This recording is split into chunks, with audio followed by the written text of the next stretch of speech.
Sa impeachment ni VP Sara, naliwanagan kung ano ang katotohanan dahil nalaman na hindi pala nila baluarte ang Mindanao.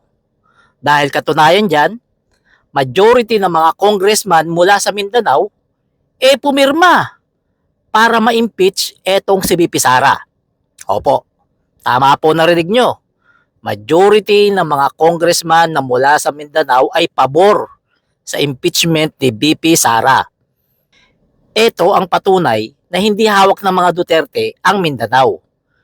Dito nagpapakita na ang mga taga Mindanao may sarili talagang desisyon sa buhay nila.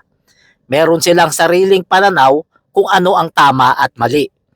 At ngayon, nakita natin na karamihan ng mga kongresista mula sa Mindanao ay pabor sa impeachment at pabor sa panawagan ng nakararaming mga Pilipino.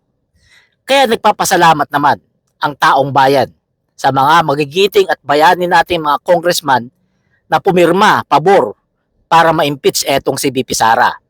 Dahil makikita natin na ang mga congressman na to, inuuna nila ang kanilang tungkulin maglingkod sa sambayanan.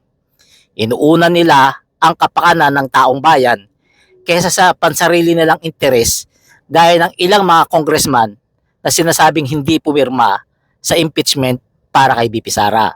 Kaya palakpakan natin ang mga congressman na to na mga pumirma para ma-impeach si VP Sara at lalong-lalo na yung mga congressman na mula sa Mindanao na ibang klaseng katapangan ang pinakita nila para tumindig sa sigaw ng sambayanang Pilipino.